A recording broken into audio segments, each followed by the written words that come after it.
Alhamdulillah nahmaduhu wa nasta'inuhu wa nastaghfiruhu wa natubu ilaihi wa na'udzu billahi min syururi anfusina wa min sayyiati a'malina may yahdihillahu fala mudilla lahu wa may yudlil fala hadiyalah wa asyhadu an la ilaha illallah wahdahu la syarikalah wa asyhadu anna Muhammadan abduhu wa rasuluhu la nabiyya ba'dah. Ya ayyuhalladzina amanu taqullaha haqqa tuqatih wa la tamutunna illa wa antum muslimun. يا أيها الناس اتقوا ربكم الذي خلقكم من نفس واحدة وخلق منها زوجها وبث منهما رجالا كثيرا ونساء واتقوا الله الذي تساءلون به والأرحام إن الله كان عليكم رقيبا يا أيها الذين آمنوا اتقوا الله وقولوا قولا سديدا يصلح لكم أعمالكم ويغفر لكم ذنوبكم ومن يطع الله ورسوله فقد فاز فوزا عظيما.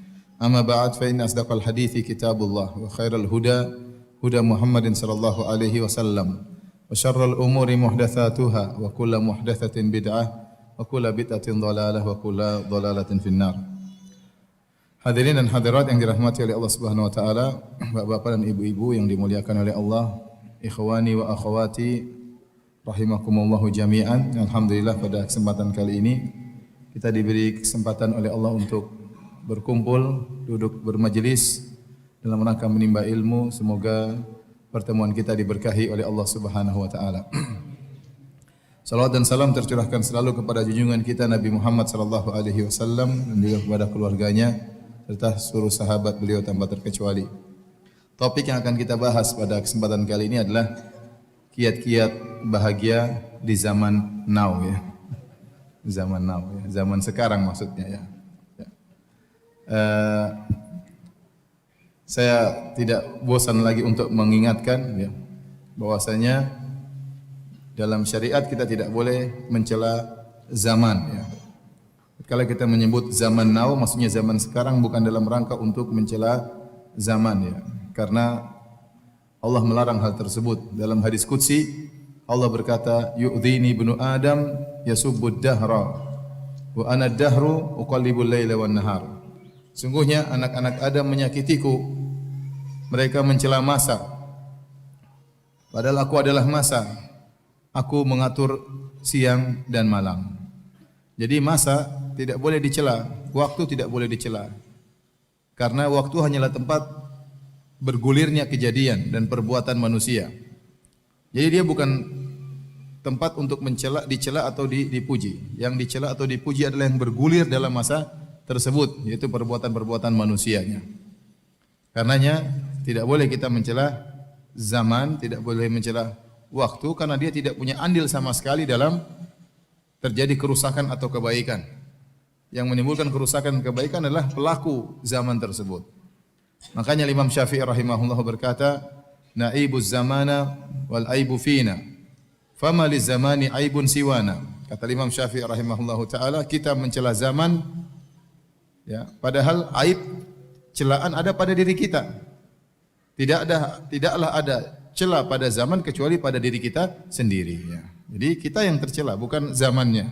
Bukan zamannya. Oleh karenanya tatkala kita mengatakan zaman now bukan maksud kita untuk mencela zaman tersebut, tetapi kita berbicara tentang bagaimana kiat-kiat bisa bahagia di zaman sekarang ini. Kata orang zaman now ya. Ngomong-ngomong istilah zaman now ini kapan munculnya ya? Kayaknya tahun lalu belum ada ya. Tahun lalu belum ada ya. Ya. Hadirin dan hadirat yang dirahmati oleh Allah Subhanahu wa taala. Kebahagiaan adalah cita-cita semua orang. Semua orang ingin bahagia. Ya. Dan dia merupakan topik pembahasan semua orang. Ya. Siapapun kedudukan dia, siapapun orangnya, dimanapun dia berada, semua mencari hal ini, mencari kebahagiaan. Dan terlalu banyak teori yang disampaikan oleh manusia ya. Masing-masing punya teori untuk meraih kebahagiaan. Di antara mereka ada yang memandang bahwasanya bahagia adalah dengan harta yang banyak. Maka dia pun menghabiskan waktu dan umurnya untuk mengumpulkan harta. Karena menurut dia orang yang bahagia adalah orang yang memiliki harta. Kalau punya harta bisa apa saja maka dia akan bahagia.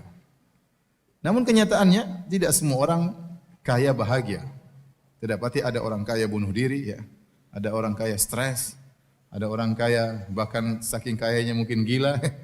Ya, oleh karenanya ternyata orang kaya tidak harus bahagia. Ternyata kebahagiaan tidak berbanding lurus dengan kekayaan. Seandainya kebahagiaan berbanding lurus dengan kekayaan, maka semakin kaya semakin bahagia. Namun kenyataannya tidak demikian. Ya. Ya. Kalau kekayaan merupakan lambang kebahagiaan, maka harusnya Qarun adalah orang yang paling bahagia. Sebagian orang memandang bahwasanya kebahagiaan adalah dengan jabatan, maka dia menghabiskan waktu dan umurnya, bahkan menghabiskan uangnya untuk meraih jabatan. Semakin dia meraih jabatan tinggi, dia merasa dia berada di puncak kebahagiaan. Menurut dia, kebahagiaan berbanding lurus dengan jabatan. Kenyataannya, apakah semua orang pejabat tinggi bahagia? Jawabannya tidak. Jawabannya tidak. Terkadang kita melihat sebagian orang, mungkin dia pejabat yang tinggi, apakah dia gubernur, apakah dia panglima, apakah dia presiden, apakah dia raja. Terkadang sebagian mereka kita lihat wajah mereka tersenyum, tapi di balik senyuman tersebut kita tahu betapa hal berat yang dia pikul. Ya. Terkadang seorang menyangka dengan menjadi pejabat dia akan bahagia, ternyata ketika dia menjadi pejabat, ya, dia dimaki-maki orang, dicela-cela orang. Ya. Terkadang orang merasa paling bahagia kalau dia bisa perintah orang tunduk sama dia, takut sama dia, berarti dia yang paling bahagia. Ternyata bisa jadi yang disuruh lebih bahagia daripada yang menyuruh. Ya. Bisa jadi supir lebih bahagia daripada majikan. Ya, majikannya pening, banyak urusan perusahaan, urusan ini. Supirnya santai-santai, senyum-senyum, ketawa ketiwi. Ya. Ternyata kebahagiaan juga bukan pada jabatan. Benar, ini kenyataan. Terkadang saya lihat di foto atau di video atau di mana ya, seorang yang tokoh negara, kelihatan sekali dia itu stres, kelihatan sekali. Ya, kelihatan, kasihan. Seandainya saya suruh jadi dia, saya nggak bakalan mau. Apa enaknya jadi orang seperti itu?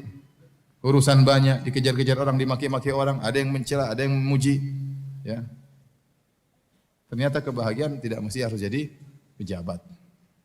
Ya, kalau yang paling bahagia, yang paling tinggi jabatannya, maka Fir'aun lah orang yang paling berbahagia karena dia adalah raja.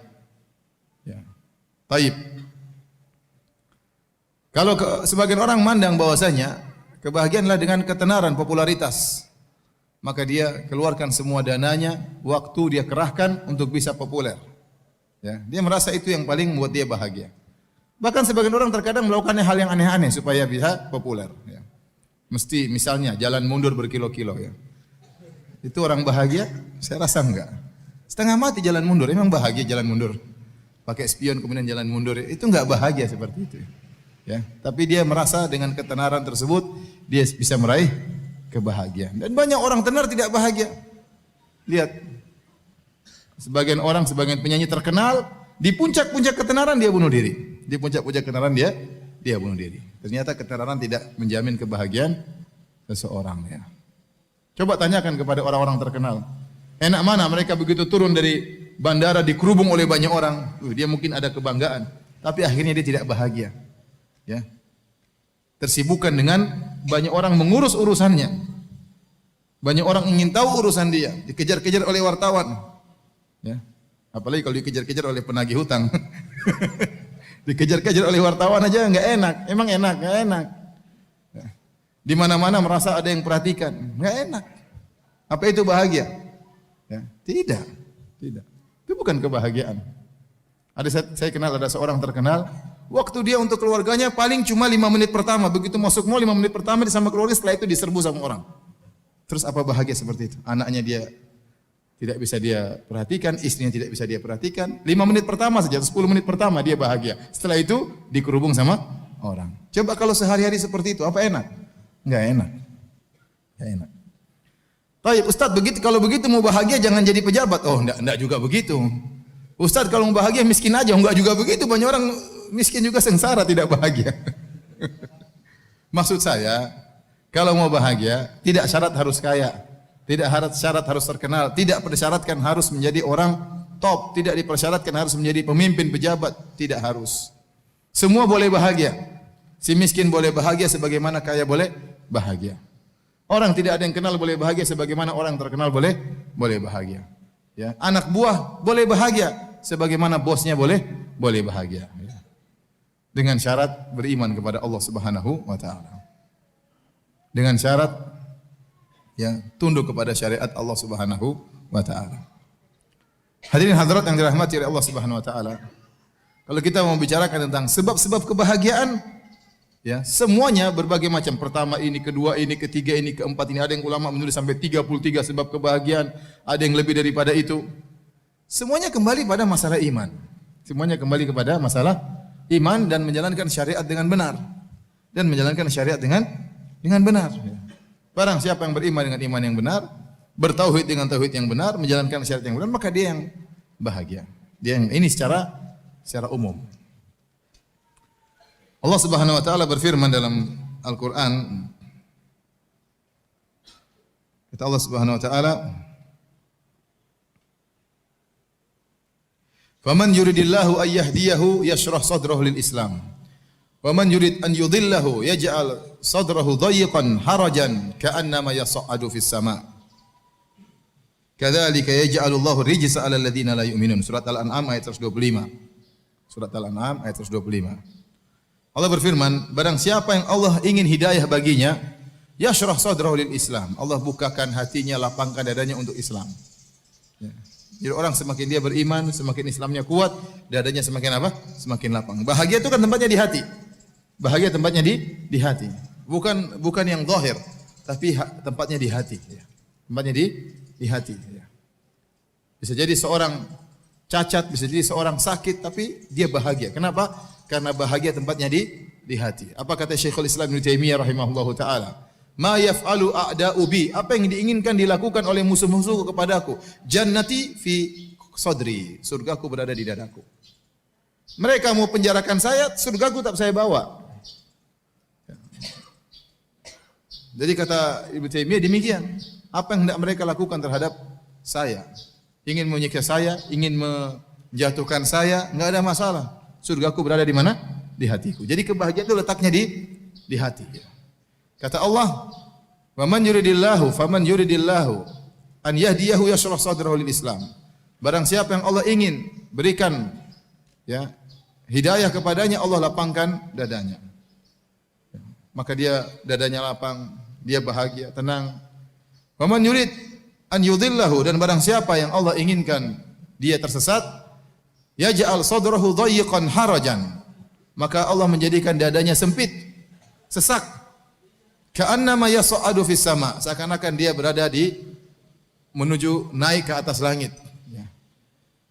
Sebagian ulama menyebutkan ini perumpamaan Allah buat 1400 tahun yang lalu. Allah sebutkan hal ini. Ini perumpamaan cocok sama orang-orang kafir. Kita lihat orang-orang kafir, seakan-akan mereka di puncak kebahagiaan. Tatkala mereka hidup dengan sesuka mereka. Syahwat mereka puaskan sehabis-habisnya. Kemudian mereka melakukan apa yang mereka kehendaki. Seakan-akan mereka hidup dengan kemewahan. Secara zahirnya demikian. Tapi belum tentu mereka bahagia.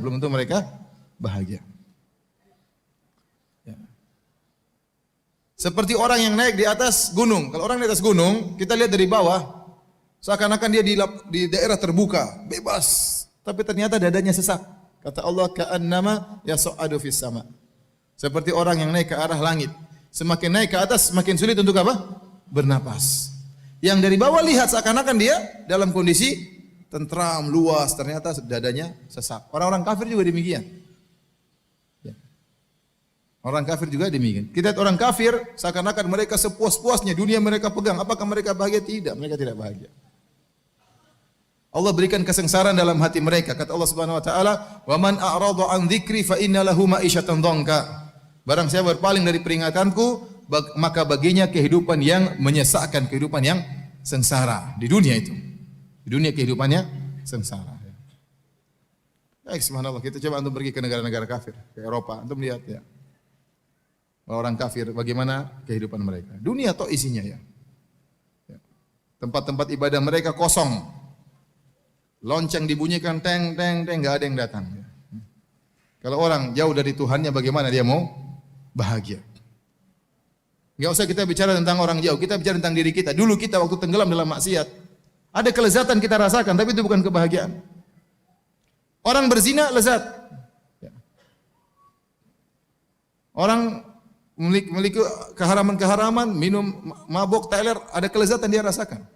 Morfinis ada kelezatan dia rasakan, tapi tidak ada kebahagiaan, tidak ada kebahagiaan. Orang selingkuh ya dia merasakan kelezatan. Maksiat ada kelezatannya, tidak kita pungkiri, ada kelezatan. Orang berzina, orang selingkuh, orang minum khamar, mungkin macam-macam, ada kelezatan dia rasakan, tapi tidak ada kebahagiaan. Setelah selesai dari maksiat, hatinya kering.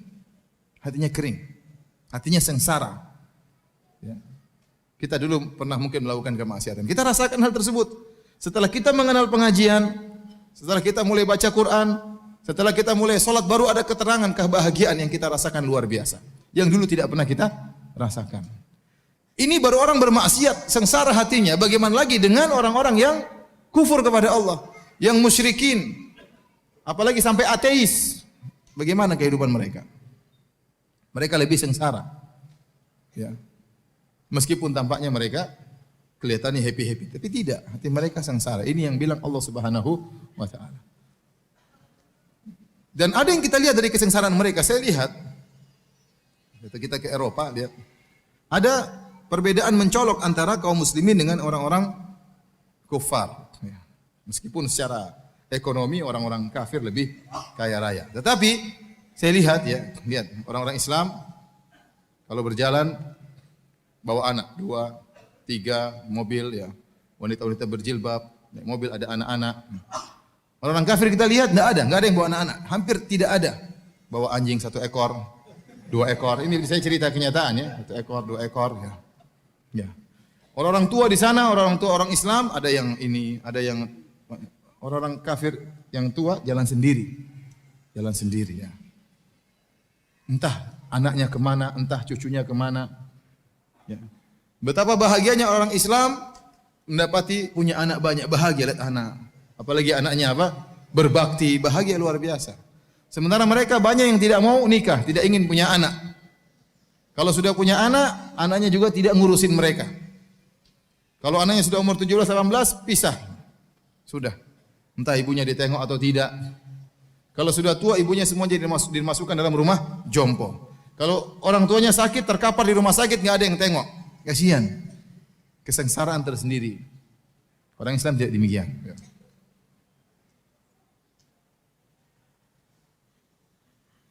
Oleh karena para hadirin dan hadirat yang dirahmati Allah Subhanahu wa taala, orang Islam keluar tiap hari 5 waktu pergi ke masjid. Mereka orang kafir juga keluar 3 kali sehari. Kenapa? Bawa anjing, ya. Karena anjingnya harus beol ya, di luar. Mereka ambil ini kotorannya kemudian. Orang Islam di rumah anak-anak kumpul semua, loncat sana, loncat sini, loncat sini. Mereka enggak. Kasihan. Padahal punya anak banyak itu nikmat luar biasa. Saya punya anak 5 saja saya bahagia luar biasa. Bagaimana kalau anak saya 30?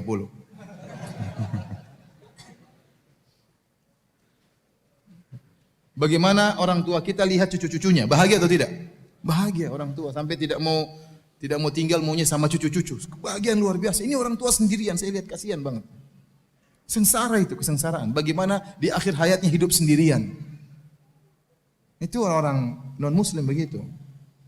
Ya. Jadi antum jangan terpedaya seakan-akan mereka hidup dalam kondisi mewah. Ente pergi ke sebagian negara, antum pergi ke sebagian negara yang coba antum enggak usah jauh-jauh, pergi ke Singapura. Bagaimana kehidupan mereka? Dunia terus tidak berhenti. Kenapa? Biaya hidup mahal. Orang punya rumah besar susah karena rumah mahal-mahal, rumahnya flat-flat kecil-kecil itu. Enak Indonesia rumah murah, luas, mahal, apalagi mau lebih luas tinggal di kampung, jangan tinggal Jakarta ya. Kota besar semakin mereka terpacu untuk mencari dunia. Pergi pagi pulang malam, pergi pagi pulang malam, pergi pagi pulang malam, rumah sempit. Akhirnya apa? Stres. Anak-anak kena macam-macam penyakit. Apa enak? Jadi saya katakan bahwasanya ya Allah memberikan kebahagiaan bagi orang beriman luar biasa yang tidak pernah dirasakan oleh orang-orang non-muslim. Hidup mereka sengsara meskipun tampaknya mereka happy. Teman-teman yang kerja di sebagian negara kafir cerita, jadi super Grab. Jadi ngantar-ngantar mereka. Sampai sering tanya, Ustaz di mana Ustaz? Saya sering bawa Grab, orang-orang kafir ini bawa ke bar. Jadi kalau sudah Jumat malam mereka sudah Surga mereka, pergi Jumat malam, teler, pulang sudah kayak hewan sudah. Kayak teler sudah. Ya, apa? Zina, khamar, itu kehidupan mereka, kebahagiaan mereka di situ. Dan saya katakan itu bukan bahagia, itu kelezatan, benar. Minum khamar lezat, zina itu lezat, tapi itu bukan bahagia. Bahagia tempatnya di hati, bahagia tidak hilang. Bahagia tidak hilang. Ada pun itu cuma kelezatan jasmani seperti itu. Gonta-ganti pacar, suami istri, suaminya selingkuh, istrinya selingkuh. Sana tidak nikah, punya partner, ya, coba hidup tidak mau nikah. Banyak di antara mereka enggak mau nikah, partner saja, punya partner, kumpul kebo, ya, nanti daftar ke mana, ke RT, Pak ini kebo saya yang baru. Terkadang kebo ini sampai tua, terkadang kebonya setengah jalan diganti kebo yang lain. Dan itu banyak terjadi di sana. Apa kehidupan bahagia seperti ini? Mana kebahagiaan seperti ini? Sehingga banyak di antara mereka yang bunuh diri. Banyak, tidak kuasa. Hati mereka tidak kuat mendapati sedikit permasalahan, tidak kuat hati mereka. Karena mereka tidak beriman dengan Allah. Tidak beriman dengan takdir. Lemah kekuatan mereka. Iman tidak kuat. Sedikit-sedikit bunuh diri. Sedikit stres, sedikit obat penenang, sedikit-sedikit. Itulah kehidupan mereka. Itulah kehidupan mereka. Jadi antum jangan terpedaya. Lihat orang. Lebih bahagia antum. Ya. Lebih bahagia antum. Ya. Sekali lagi, jadi kalau kita berbicara tentang sebab-sebab kebahagiaan, maka semuanya bermuara pada beriman kepada Allah dan menjalankan syariat Allah Subhanahu wa taala. Semakin kita beriman kepada Allah, semakin menjalankan syariat Allah, maka Allah akan berikan kebahagiaan kepada kita. Tapi kita ingin rinci ya, agar lebih mudah dipahami, apa sih sebab-sebab kebahagiaan tersebut. Yang pertama saya bilang, sebab utama seorang bahagia tatkala dia ikhlaskan ibadahnya karena Allah. Tatkala dia memurnikan tauhidnya, itu orang paling bahagia. Tatkala dia menggantungkan hatinya seluruhnya kepada Allah Subhanahu wa taala. Tatkala dia tawakalnya kepada Allah Subhanahu wa taala. Dia yakin bahwasanya kebahagiaan dia Allah yang menjamin. Dia yakin rezeki dia Allah yang menjamin. Dia tahu bahwasanya segala sesuatu Allah yang menentukan. Maka selalu dia menggantungkan hatinya kepada Allah Subhanahu wa taala. Orang ini paling bahagia. Orang ini paling bahagia. Apapun kondisinya, kaya, miskin, terkenal, enggak terkenal, pejabat atau bawahan, kalau tauhidnya semakin mantap, maka dia semakin bahagia. Kata Allah Subhanahu wa taala, "Alladzina amanu wa lam yalbisu imanahum bidzulmin, ulaika lahumul amnu." Orang-orang yang beriman dan tidak mencampurkan keimanannya dengan kesyirikan, ulaika lahumul amnu, maka bagi mereka keamanan, ketentraman. Ulaika la amnu, ulaika lahumul amnu. Amnu itu ketentraman, kenyamanan. Wahum muhtadun, dan mereka mendapat hidayah. Semakin Anda menguatkan tauhid Anda akan semakin tentram, semakin aman, semakin nyaman. Itu sudah. Nah, kita katakan tauhid berbanding lurus dengan kebahagiaan. Sudah jelas itu. Tauhid berbanding lurus dengan kebahagiaan. Semakin Anda pelajari tauhid dengan baik, semakin Anda mengenal siapa Tuhan Anda, semakin Anda tidak mengharapkan pujian dari manusia, semakin Anda tidak mengharapkan sanjungan dari manusia, semakin ikhlas, semakin Anda menyembunyikan amalan Anda yang tahu hanyalah Allah, berarti Anda bahagia. Berarti Anda fokus kepada Allah, Allah akan fokus sama Anda. Allah akan fokus sama Anda. Ya, jadi ini sebab utama bertauhid kepada Allah Subhanahu wa taala. Orang semakin ria, semakin sengsara. Semakin mencari perhatian manusia, semakin disanjung oleh manusia, dia semakin sengsara. Hidupnya dibangun di atas mencari sanjungan dan pengakuan dari orang lain. Orang ini tidak bahagia. Orang ini tidak bahagia. Mau beramal soleh, dia harus pamer terlebih dahulu. Ya. Kasih tahu orang, saya mau begini. Sedang beramal soleh, dia pun liput, kemudian dia masukkan di Facebook agar dikomentari. Kalau tidak ada yang komentari, sakit hatinya. Ya. Jadi, kalau ingin bahagia, orang paling ikhlas itu orang paling bahagia. Maka latih diri Anda untuk ikhlas. Jangan suka ceritakan amalan perbuatan sendiri. Sebisa mungkin kita boleh ceritakan kalau ada maslahatnya untuk motivasi, misalnya untuk ada maslahat enggak apa-apa.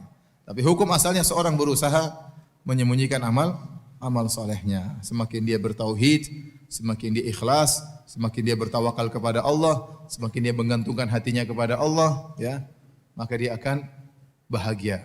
Allah akan berikan dia kebahagiaan. Baik.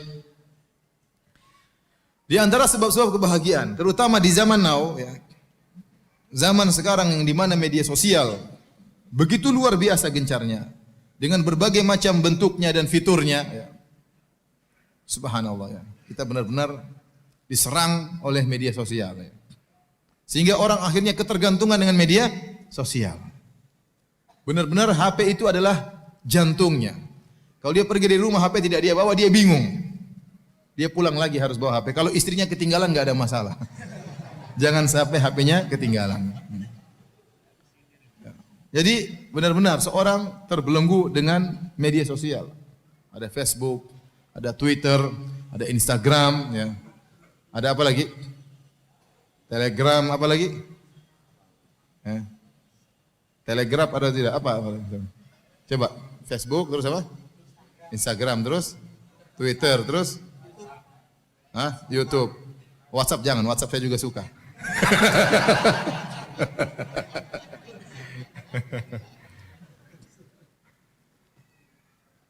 Dalam satu hadis Rasulullah SAW sebutkan, tatkala timbul fitnah, engkau melihat ya hawan muttaba'an, ya, syuhun muta'an, wa ijabu kullu syakhsin bi ra'yihi, kullu mar'in bi ra'yihi.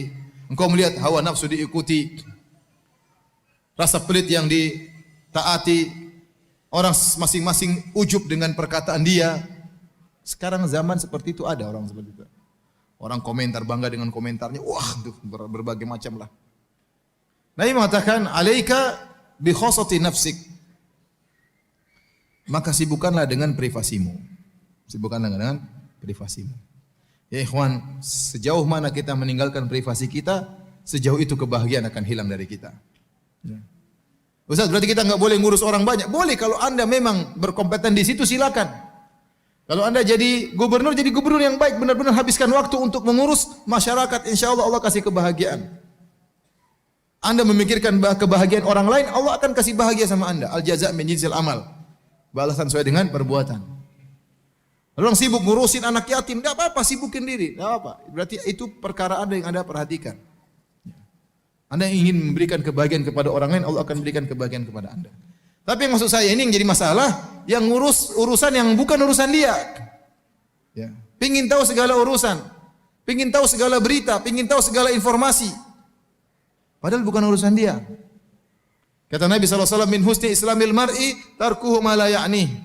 Di antara keelokan, keindahan Islam seorang, meninggalkan yang bukan urusannya, yang bukan urusannya, yang bukan pekerjaannya, yang bukan tugasnya.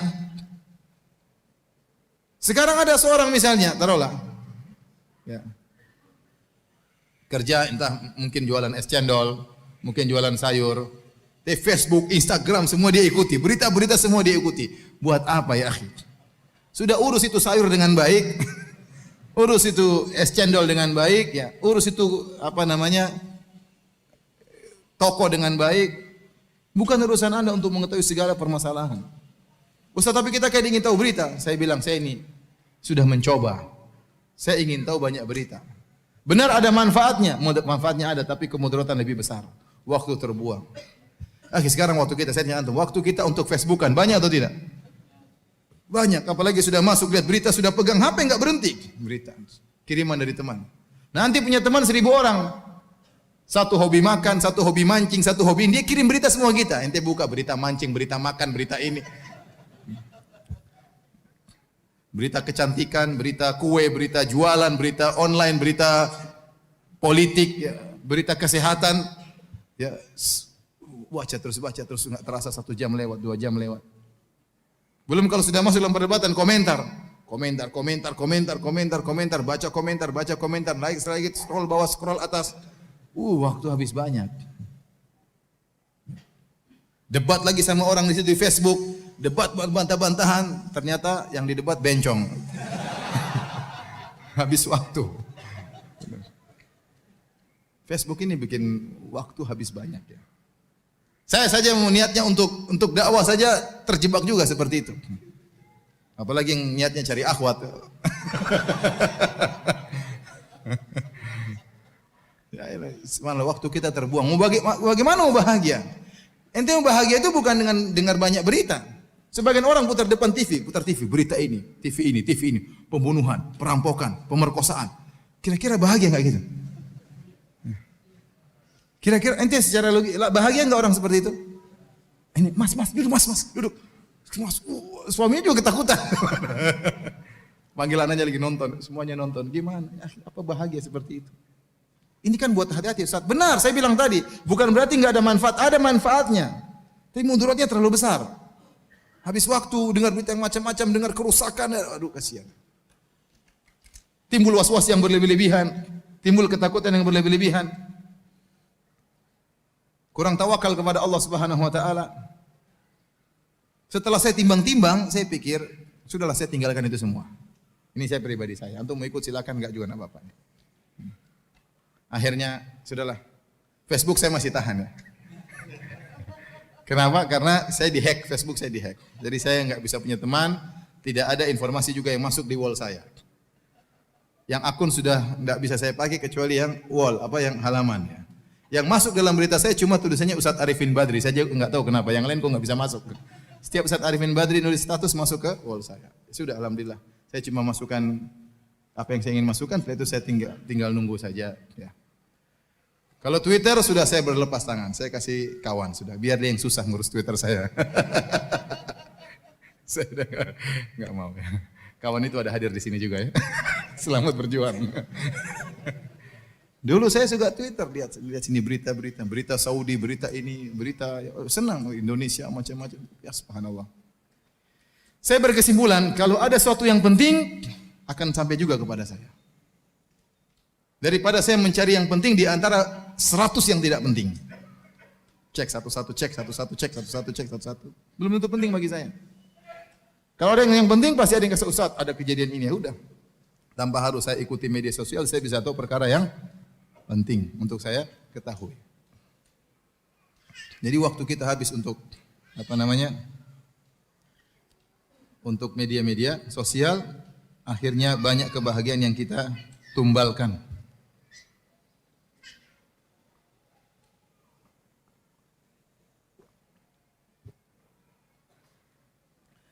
Jadi hadirin dan hadirat yang dirahmati Allah Subhanahu wa taala,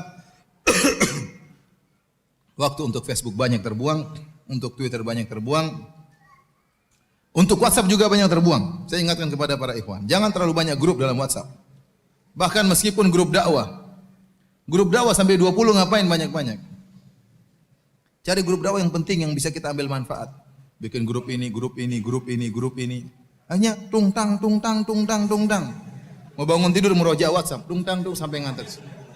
Bangun tidur belum lagi baca doa tidur sudah WhatsApp lagi, tungtang. Subhanallah, habis waktu. Nah, kalau Anda waktu sudah tersisa, sekarang orang punya grup 20, kira-kira sibuk atau tidak? Sibuk, luar biasa sibuk. Grup rumah sunnah. Grup apa lagi? Grup kajian 1, grup kajian 2, grup kajian 3, grup DKM 1, grup DKM 2. Grup poligami. Apalagi grup poligami. Komentar nggak habis-habis tapi nggak ada praktek, cuma karena kalau dia sudah praktek dia keluar left dari grup. Kalau dia sudah poligami left dari grup, dia punya masalah banyak di rumah. Tahu-tahu ke rumah lebih khusyuk, ke masjid lebih khusyuk, doa lebih mudah nangis. Oleh karena para hadirin Allah Subhanahu wa taala, Anda pun kalau sudah punya WhatsApp jangan banyak grup. Kenapa waktu Anda tersisa, habis waktu tersisa, akhirnya apa? Kapan membaca Quran? Kapan mau ngobrol sama istri? Istri WhatsAppan, kita WhatsAppan sendiri. Istri Facebookan, kita Facebookan sendiri. Kapan kita punya sama anak-anak datang, abi, sebentar. Kasihan anak-anak ya akhi. Kasihan. Kita udah kerja dari pagi sampai sore, pulang anak-anak nunggu, dia nggak bisa peluk-pelukan, dia bisa nggak pingin naik-naik sama kita, dia pingin ngobrol sama kita. Dia butuh 5 menit untuk kita ngobrol, nggak ada waktu. Waktunya habis buat media sosial yang kurang bermanfaat. Belum lagi kemudaratan yang kita dapatkan di situ. Banyak aurat wanita yang kita lihat di media-media sosial tersebut. Yang kita nggak ingin pun kelihatan, apalagi yang pingin lihat.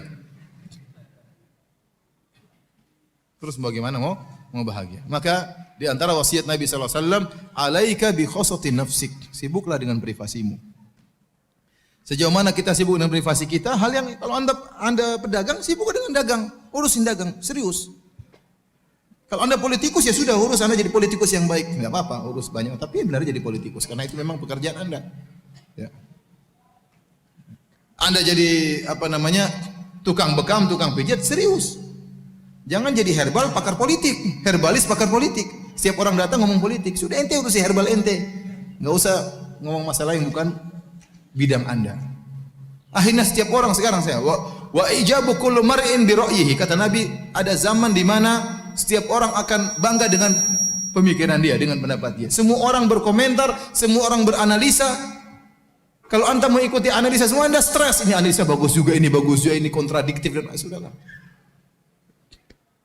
Matikan TV, ya, kalau bisa HP dibuang, buang. Matikan semua media sosial, udah. Ente kerja serius, ada waktu baca Quran, ada waktu salat malam, ada waktu salat witir, ada waktu buat istri, ada waktu anak, bahagia ente. Anda bahagia.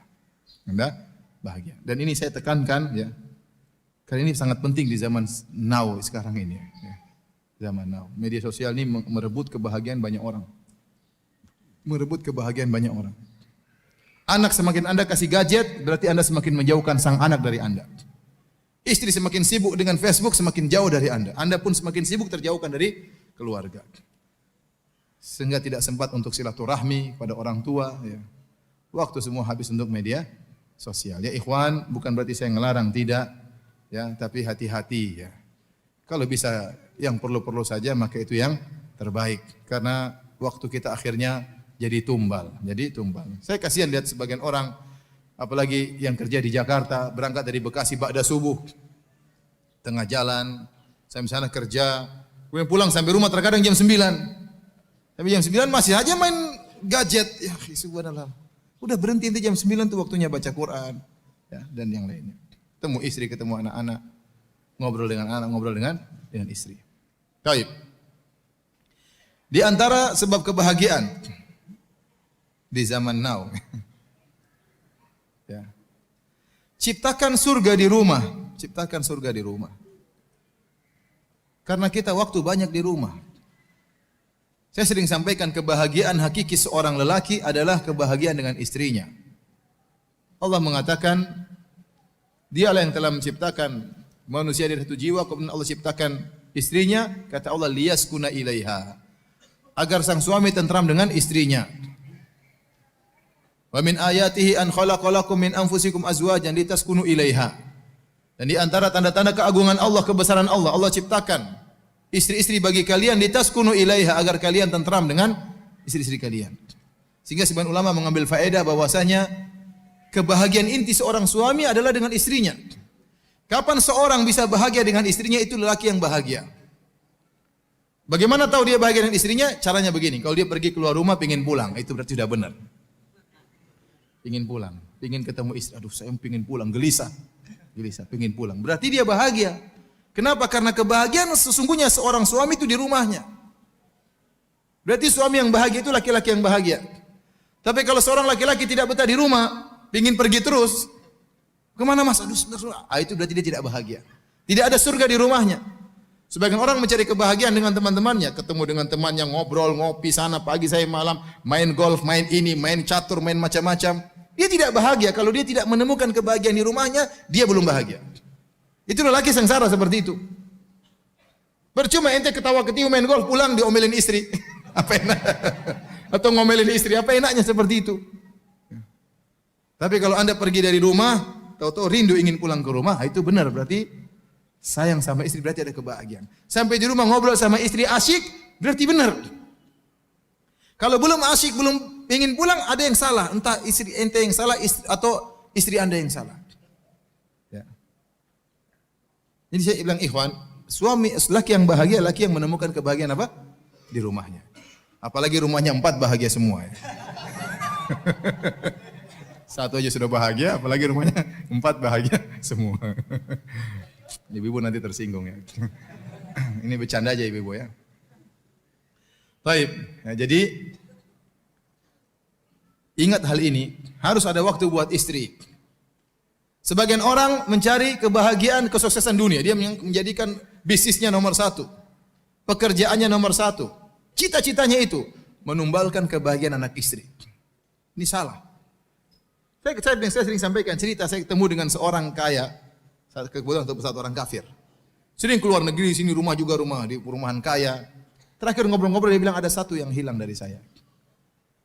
Saya kurang dekat sama anak-anak sampai sekarang. Anak-anak saya kasih dunia semua, namun tidak ada yang datang jenguk saya, peluk-peluk saya, enggak ada kata dia. Enggak ada. Dia sibuk cari harta, anaknya semua dipenuhi. Setelah besar, anak yang sudah besar semua enggak ada yang dekat sama dia. Dia kehilangan kebahagiaan di situ. Jadi jangan sampai kita mencari harta, ingin cari sukses, cari jabatan, akhirnya kebahagiaan anak istri kita jadi tumbal dan akhirnya kita sendiri yang tidak bahagia. Kita sendiri yang tidak bahagia. Ada satu masa kita lewat, kita tidak rindu ke rumah, berarti perbaiki. Coba, Ustaz kalau ngobrol sama istri enggak enak, coba ciptakan bagaimana ngobrol sama istri yang enak. Ustaz kalau saya ngobrol sama istri saya enggak nyambung-nyambung. Ente turunin level ente. Kalau tahu istri enggak nyambung, jangan bicara yang tinggi-tinggi, bicara rendah-rendah saja. Jangan bicara yang aneh-aneh. Sungguhnya di dunia yang problematika, ngomong bahasa susah gimana istri yang paham. Era ini era globalisasi bilang istri enggak paham, sudah enggak usah bicara macam-macam. Turun level Anda ngobrol sama istri yang nyambung, jadi asik gimana caranya. Pasti ada yang asik. Kalau enggak asik terus ente yang enggak beres berarti. Ini ciptakan kebahagiaan di rumah. Ciptakan surga di rumah. Bagaimana kita senang ke rumah, bagaimana kita bahagia betah di rumah, ya. Betah di rumah. Kalau kita sudah betah di rumah, sudah senang di rumah, karena kata Nabi SAW, wal yasaka baituk wa kufa alaika lisanak. Kata Nabi, jadikan rumahmu jadi luas. Artinya apa? Betah di rumah. Terutama di zaman fitnah. Jaga lisan Anda, jangan terlalu ngurusin orang. Apa yang ngurusin orang? Kalau Anda suka ngurusin orang, Anda diurusin juga sama orang. Maka sibuk dengan privasi. Namun manusia itu suka ingin tahu urusan orang. Saya lagi telepon, tahu Ustaz tadi itu si fulan ya? Bukan. Terus mau tahu urusan saya, ngapain? Ada lagi baca apa sih baca? Ya, ente ngapain urusin saya? Dibaca sendiri sana. Ngapain baca urusan saya? Orang suka ingin tahu urusan orang lain. Suka komentar orang lain. Ini menghilangkan kebahagiaan seperti ini. Semakin privasi kita jadi tumbal, semakin kita kurang bahagia. Benar ini, ente coba. Jadi jangan ngurusin orang, privasi kita perbaiki. Privasi kita perbaiki. Jangan suka komentar hal yang tidak bermanfaat. Apa kata Nabi, min husni islamil mar'i tarkuhu ma la ya'ni. Di antara keelokan Islam seorang meninggalkan yang bukan urusannya. Enggak usah. Tahan mulut, jangan suka komentar. Lewat satu jalan, lihat rumah warna ungu, komentar. Ini orang kok rumah warna ungu sih? Ya, apa urusan ente? Ente sana rumah belum lunasi utang rumah ente. Ini ngurusin rumah orang warna ungu, warna biru. Terserah dia mau warna-warni, terserah dia.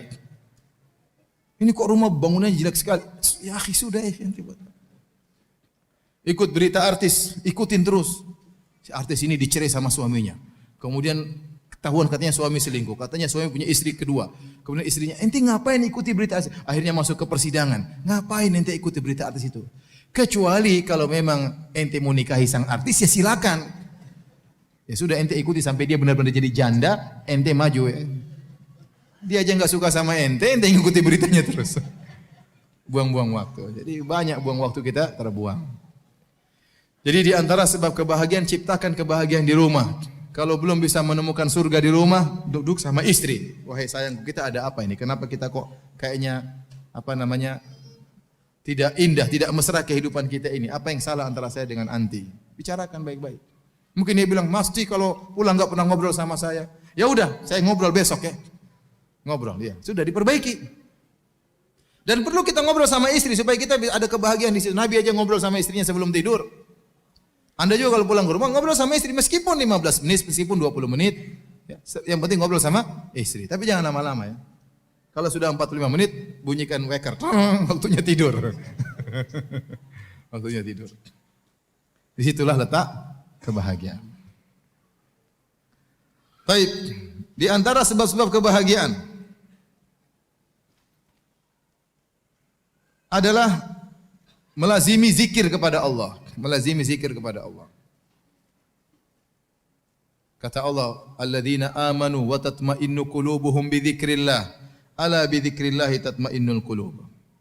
Orang-orang yang beriman dan mereka Tenang hati-hati mereka dengan mengingat Allah. Ketahuilah dengan mengingat Allah, maka hati akan menjadi tenang. Saya katakan bahwasanya kebahagiaan letaknya di mana? Di hati. Kita nggak usah bicara teori kebahagiaan yang panjang lebar. Anda tiap hari baca Quran setengah juz aja, Anda bahagia. Nggak usah bicara teori begini, enggak. Ambil Quran, berdoa dengan Allah, baca. Dicicil, hari ini satu halaman, besok nanti sore nanti lagi tambah lagi satu halaman, satu lagi halaman, baca tafsirnya, baca terjemahannya, itu kebahagiaan. Itu kebahagiaan. Ada saatnya kita harus berdoa-doa dengan Allah agar Allah beri kebahagiaan kepada kita. Ya. Benar bahwasanya di antara kebahagiaan kata para ulama adalah mencari teman yang baik. Kata Nabi SAW, "Mathalu al-jalisi salih kahamil misik. Imma an yahdiyaka atau tabta' minhu." Ya. Seperti perumpamaan orang yang teman yang baik seperti penjual minyak wangi. Kalau dia kasih hadiah sama kamu atau kau beli dari dia, atau tajida minhu rihan thayyibah, atau kau mendapati bau yang harum dari dia. Teman yang soleh ini penting sebab kebahagiaan. Yang kalau kita berteman dengan dia, kita akan mengingat Allah Subhanahu wa taala, atau kita diingatkan oleh dia. Teman sama-sama pengajian, teman sama-sama proyek dakwah misalnya. Ini teman-teman kita jaga, ini teman-teman yang mendatangkan kebahagiaan. Teman-teman yang tidak berbicara tentang dunia. Kalau teman bicara dunia banyak. Tapi kita butuh teman yang bicara tentang apa? Akhirat. Bicara tentang akhirat. Ini, teman-teman ini perlu. Tetapi bukan berarti kita harus selalu sama dia. Ada harus waktu kita khususkan untuk berkhalwat antara kita dengan Allah, untuk zikir kepada Allah. Makanya Nabi SAW mengatakan di antara 7 golongan yang Allah naungi pada hari kiamat kelak, di antaranya kata Nabi SAW, rajulani tahabba fillah. 2 orang yang saling mencintai karena Allah. Ijtama'a alaihi wa tafarraqa alaihi. Mereka berdua bertemu karena Allah dan berpisah karena Allah. Di antara tafsiran berpisah karena Allah, yaitu mereka harus bersendiri agar konsentrasi beribadah kepada Allah masing-masing. Kalau ngobrol terus, kapan baca Quran, kapan salat malam, kapan salat duha? Ngobrol terus kerjanya. Enggak. Kita ngobrol urusan ini, tapi terkadang kita harus berpisah. Kamu baca Quran, saya juga baca Quran. Kamu salat malam, saya juga salat malam. Jadi harus ada waktu kita berkhalwat dengan Allah Subhanahu wa taala. Di antaranya salat malam, itu kebahagiaan. Allah mengatakan, ya ayyuhal muzammil qumil laila illa qalil. Wahai Muhammad, bangunlah di malam hari. Kata sebagian ulama, ini adalah ayat ini, surat Al-Muzammil adalah Zadud Da'iyah. Isinya adalah tentang bekal bagi seorang da'i. Apalagi Rasulullah SAW di siang hari akan berhadapan dengan berbagai macam permasalahan. Malamnya harus charger iman. Caranya salat malam. Antum pun demikian, dalam kehidupan kita banyak permasalahan. Permasalahan dunia, permasalahan ini. Permasalahan rumah tangga, permasalahan dakwah. Maka malam hari ente charger. Berkhalwat dengan Allah, salat malam. Itu adalah kebahagiaan yang terindah. Tatkala Allah Subhanahu wa taala turun di sepertiga malam yang terakhir kemudian mencari hambanya. Hal min da'in fa astajiba lahu. Hal min sa'ilin fa utiya su'lah. Hal min mustaghfirin fa aghfirlah. Kata Allah, apakah ada hambaku yang bangun malam berdoa akan aku kabulkan doanya? Apakah ada hambaku yang meminta akan aku kabulkan permintaannya? Apakah ada hambaku yang beristighfar akan aku ampuni dosa-dosanya? Allah cari hamba-hambanya. Saatnya anda bangun malam berkhalwat dengan Allah Subhanahu wa taala. Yakinlah bahwasanya dengan mengingat Allah, Allah akan kasih kebahagiaan. Saya tanya sama antum, kebahagiaan antum di tangan siapa? Di tangan Allah Subhanahu wa taala. Allah mau kasih bahagia, tinggal kasih bahagia. Kun fayakun. Allah mau cabut, tinggal Allah cabut, gampang. Allah mau cabut, tinggal gampang bagi Allah Subhanahu wa taala. Nah, kalau anda tahu bahwasanya kebahagiaan di tangan Allah, maka jangan cari kepada selain Allah, carilah kepada Allah. Caranya gimana tadi? Berkhalwat dengan Allah.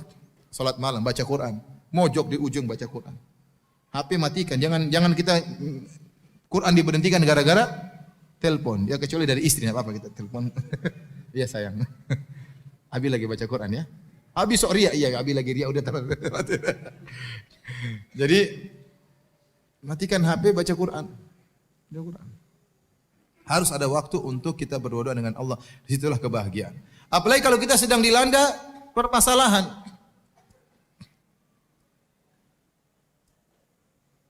Kata Allah, wasta'inu bis-sabri was-salat. Jadikanlah sabar dan salat sebagai penolong anda. Waktu Nabi dikata-katain oleh kaum musyrikin dengan tuduhan yang macam-macam, Nabi sebagai manusia dadanya juga sesak, diomong-omongin macam-macam. Kata Allah, "Wa laqad na'lamu annaka yadhiqu sadruka bima yaqulun." Sungguh kami tahu bahwasanya dadamu sempit wahai Rasulullah atas apa yang mereka ucapkan. Nabi dibilang pendusta, dibilang dukun, dibilang penyihir, dibilang orang gila, macam-macam, dan itu menyakitkan hati Nabi. Mungkin lebih daripada pukulan. Perkataan itu menyakitkan, tuduhan yang tidak-tidak, apalagi tidak dilakukan oleh Nabi sallallahu alaihi wasallam. Bagaimana jalan keluarnya? Allah suruh berzikir. Wasbir ala ma yaqulun wasabbih bihamdi rabbika qabla tulu'i syamsi wa qabla ghurubiha. Kata Allah, sabarlah engkau atas apa yang mereka ucapkan dan bertasbihlah kepada Allah sebelum terbit matahari dan sebelum terbenam matahari. Zikir pagi petang. Anda ingin bahagia? Lazimi zikir pagi petang. Tapi benar-benar pahami maknanya. Benar-benar direnungkan tatkala membaca zikir pagi petang. Allahumma anta rabbi la ilaha illa anta. Benar-benar ya. Bagaimana pernah saya ceramahkan di Masjid Al-Ikhlas tentang fikih zikir pagi petang. Berusaha Anda lazimi zikir pagi petang. Jangan lupa setiap hari salat duha. Itulah kebahagiaan. Tidak usah teori banyak. Salat malam, salat duha, zikir pagi petang, baca Quran, selesai. Sisanya ada waktu bersedekah, sisa adanya waktu berbakti sama orang tua. Tapi rutin harian itu tadi. Kebahagiaan Anda melangkahkan kaki menuju masjid, salat berjamaah, itu kebahagiaan. Nah, teori kebahagiaan itu mudah, yang penting Anda praktekkan. Ya, ini diantara kebahagiaan, harus ada waktu untuk berzikir kepada Allah. Kata Allah, "Fadhkuruni azkurkum." Berzikirlah kepadaku, ingatlah aku akan mengingat engkau, kata Allah Subhanahu wa taala. Sungguh bahagia kalau seorang sudah diingat secara khusus oleh Allah Subhanahu wa taala. Baik. Ini diantara sebab-sebab kebahagiaan adalah sering berzikir. Dan saya tidak bosan-bosannya juga mengingatkan. Zikir itu ibadah yang sangat mudah. Anda bisa berzikir dalam kondisi berdiri, Anda bisa berzikir dalam kondisi duduk, Anda bisa berzikir dalam kondisi berbaring. Kalau dalam kondisi tidur ya enggak ya. Berbaring bisa berzikir subhanallah, alhamdulillah, Allahu akbar, berdiri, duduk. Orang kalau sudah biasa berzikir, naik mobil dia berzikir. Apalagi kalau dia punya hafalan Quran. Ya. Ada seorang, saya pernah dengar seorang ceramah, dia wasiatkan kepada para jamaah untuk hafal Quran. Akhirnya ada seorang sudah tua, dia hafal 5 juz. Setelah 2 tahun atau berapa tahun kemudian ketemu Syekh itu lagi. Dia bilang, "Syekh, jazakallah khair Syekh. Kamu dulu ingatkan saya, sekarang saya punya 5 juz. Berapa banyak waktu saya manfaatkan. Saya pergi ngantar anak baca Quran, pulang baca Quran." Ya. Kenapa? Ada yang dibaca. Ada yang dihafalkan. Kalau orang punya hafal Quran itu hafalan Quran, dia mulutnya bisa jalan terus berzikir kepada Allah Subhanahu wa taala. Ustaz, kalau tidak hafal Quran ya sudah zikir yang lain. Subhanallah, walhamdulillah, wala ilaha illallahu akbar, wala haula wala quwata illa billah. Astaghfirullah, astaghfirullah, astaghfirullah. Nikmati zikir tersebut. Mungkin pertama berat, lama-lama kita nikmati zikir tersebut. Lama-lama kita nikmati zikir tersebut. Dan ini kebiasaan yang kurang hidup di tanah air kita. Di tanah air kita ini kalau mau zikir ngumpul dulu rame-rame baru zikir. Harusnya enggak harus demikian. Ente jalan sendiri berzikir. Ente naik motor berzikir, naik mobil berzikir. Kalau ada waktu kosong berzikir. Makanya Syekh Utsaimin rahimahullah berkata, ibadah yang ringan sangat mudah, pahalanya besar, zikir, namun banyak orang tidak melakukan. Banyak orang tidak melakukan. Padahal zikir tersebut mendatangkan ketenangan. Ya, Allah berikan keterangan bagi orang yang banyak berzikir kepada Allah Subhanahu wa taala. Baik.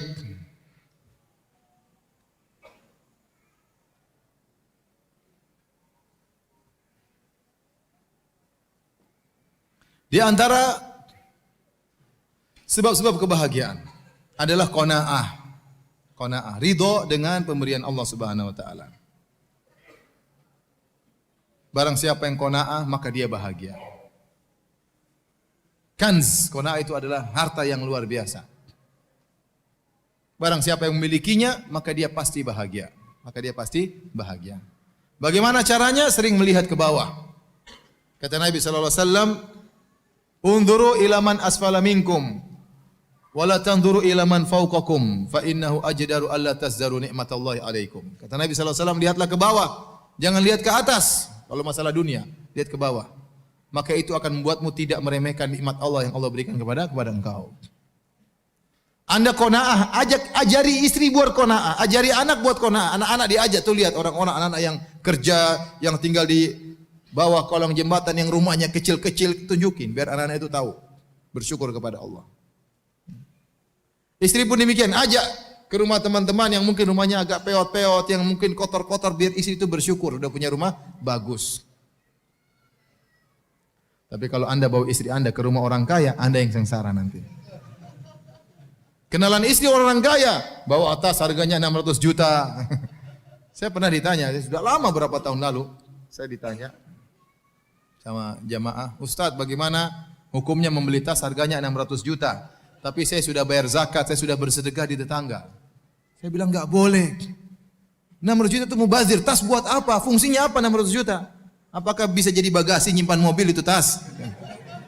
Ternyata cuma kecil nyimpan, terus apa fungsinya 600 juta? Tidak sesuai dengan harganya. Tidak sesuai dengan harganya. Subhanallah, ternyata memang ada tas yang mahal. Waktu saya kemarin ke Paris, lihat jam 350 juta, ini jam 350 juta. Ini jam buat apa ini, subhanallah. Ternyata ada tas harganya 1,5 miliar. Itu pun orang rebutan, terkadang ngantri nggak ada barangnya, subhanallah. Nah, kalau istri Anda bergaul sama ibu-ibu hembring, apa hembring ya? Ibu-ibu globalisasi begitu, globalisasi. Anda yang tersisa nanti.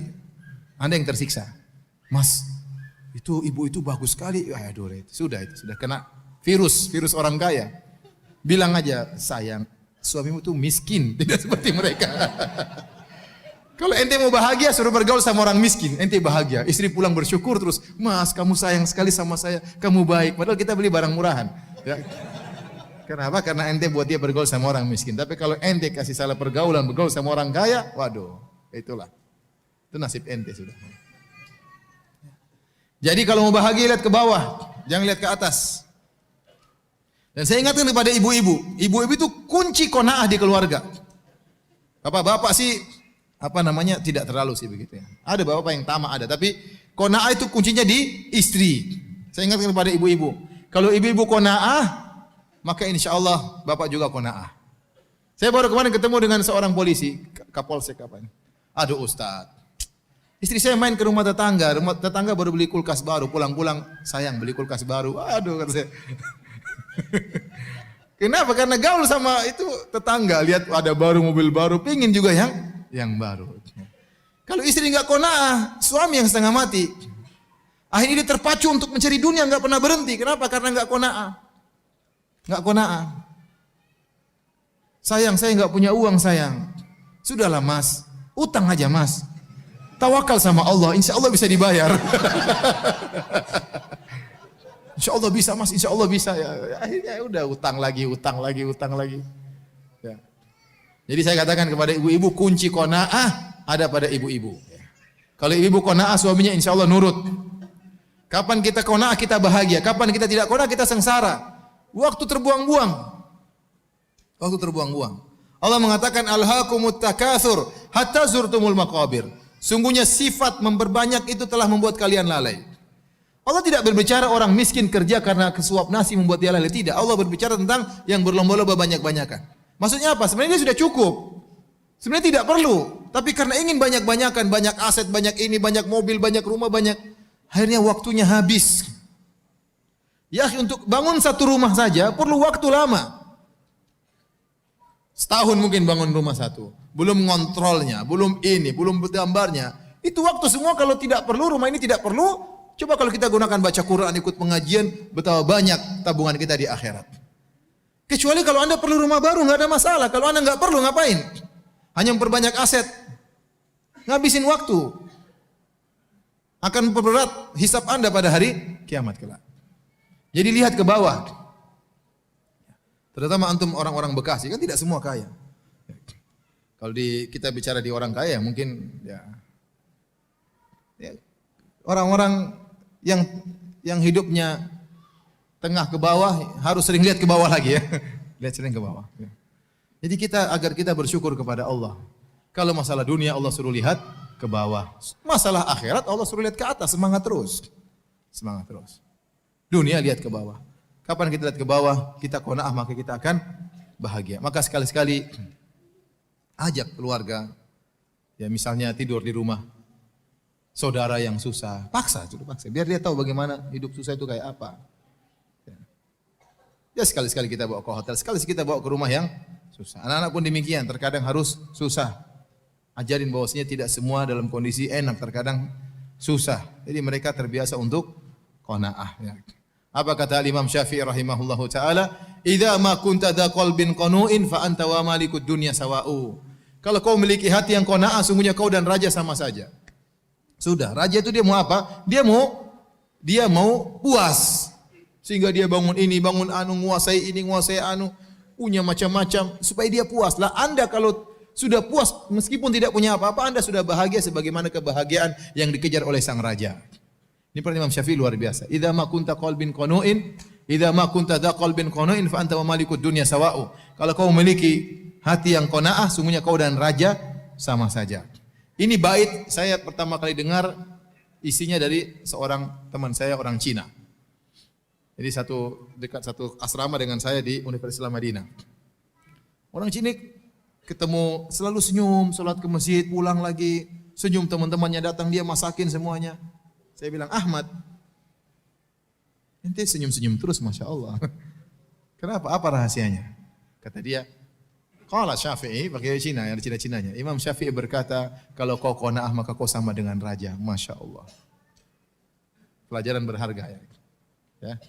Ternyata itulah kunci sebab rahasia kenapa dia tersenyum selalu, bahagia selalu, berseri-seri selalu. Kenapa ada sifat qanaah? Kalau kita tamak, kita sengsara. Orang yang paling sengsara orang yang paling tamak. Antum kira orang kaya itu bahagia, terkadang mereka tamak, sudah punya hotel, sudah punya perusahaan, enggak terus hati berpacu, enggak pernah selesai. Kalau diberi kata Nabi sallallahu alaihi wasallam, "Lau kana li ibni Adam wadiyani min dhahab labtagha salisan." Kalau anak Adam diberikan 2 lembah emas, dia cari lembah yang ketiga. Sebagian orang kaya seperti itu. Tidak ada titik klimaks yang enggak ada. Ya, tidak ada. Terus mencari. Tidak terasa waktunya habis, terusnya apa? Sudah umur 80 tahun, waktunya santai, terus kerja. Sebentar lagi tewas, terus kerja. Sampai tewas akhirnya. Yang dia rasakan cuma sedikit. Ngumpulin rumah banyak yang dia makan cuma sama dengan ente, 1 piring. Bedanya dia sama ente, perutnya mungkin lebih besar perut ente daripada dia. Ya. Dia makan sedikit selesai, takut ini ente makan banyak-banyak. Ente lebih bahagia, makan lebih banyak daripada dia.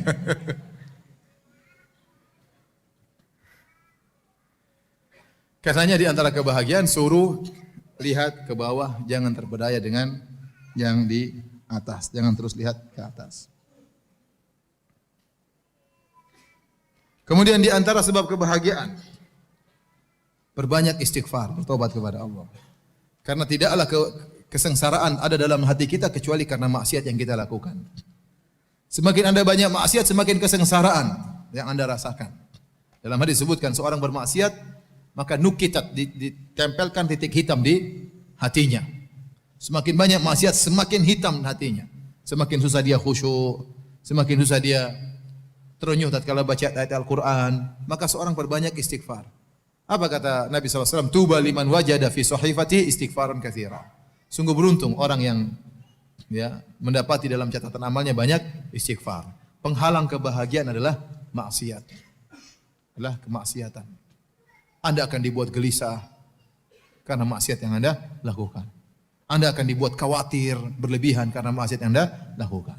Anda akan dibuat sedih berlebihan karena maksiat yang Anda lakukan. Apa kata Allah? Ala inna awliya Allahi la khaufun alaihim wa lahum yahzanun. Ketahuilah wali-wali Allah itu orang soleh.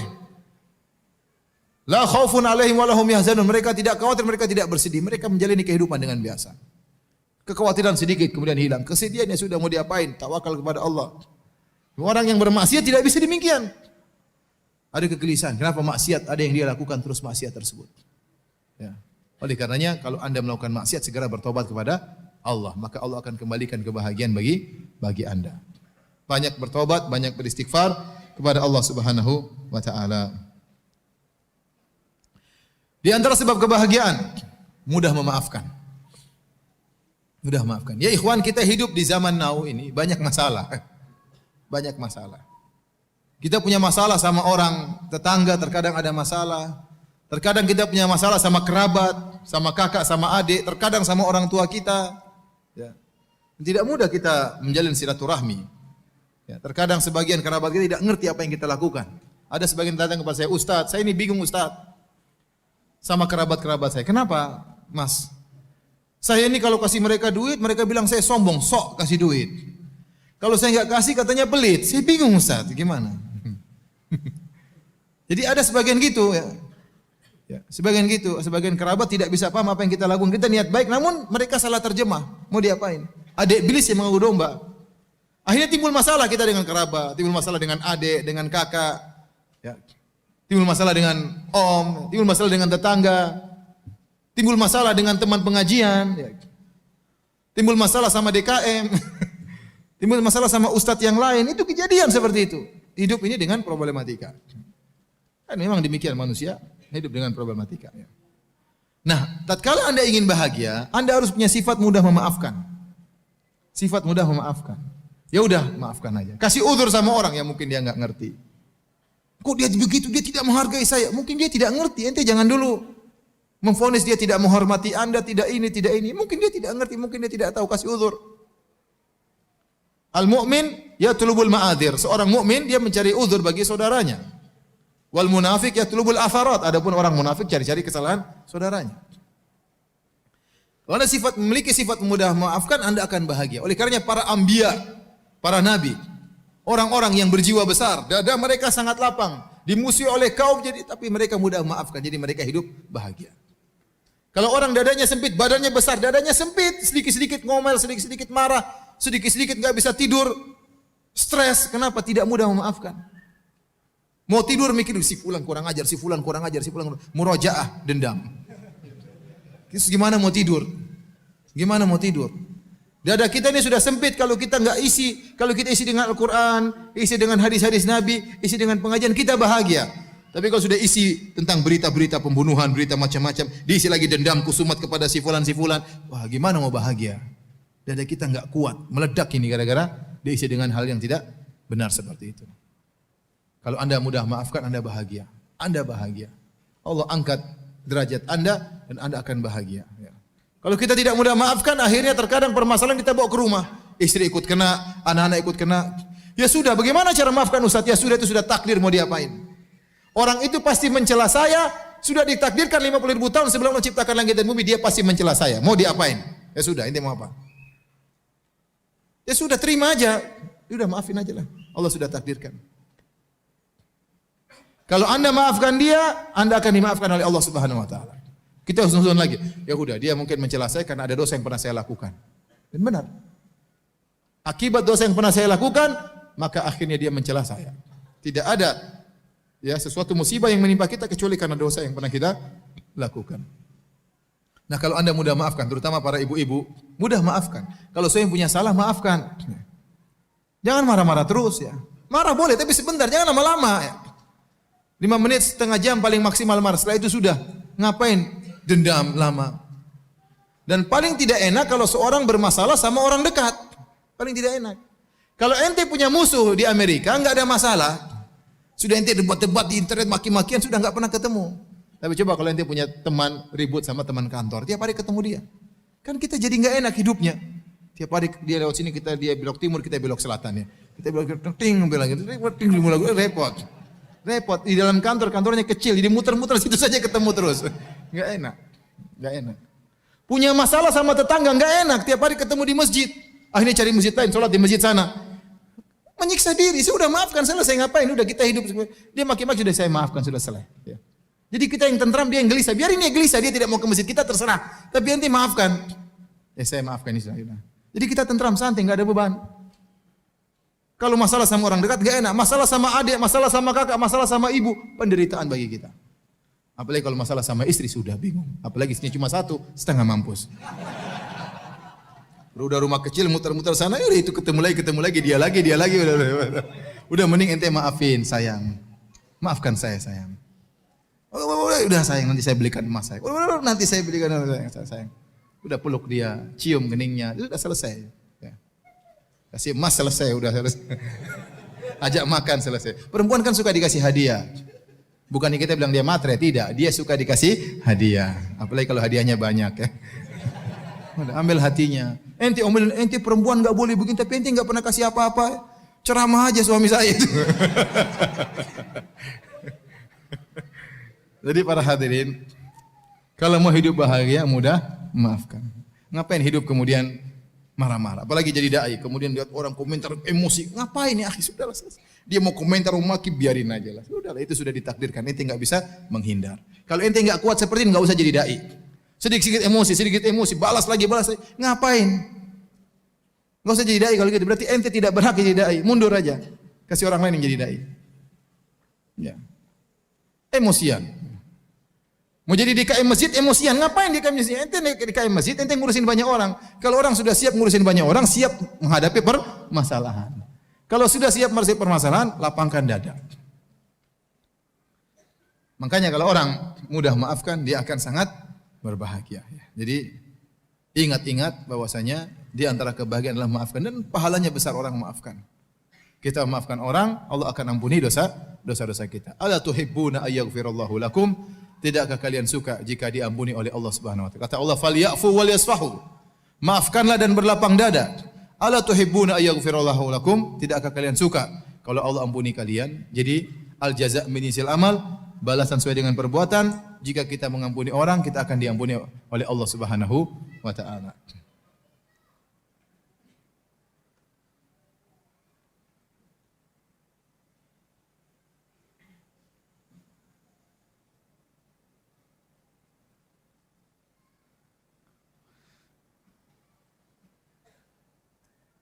Taib yang terakhir sebelum kita buka tanya jawab. Ya. Di antara sebab kebahagiaan yang disebut oleh Syekh Sa'di rahimahullahu taala adalah membantu orang lain.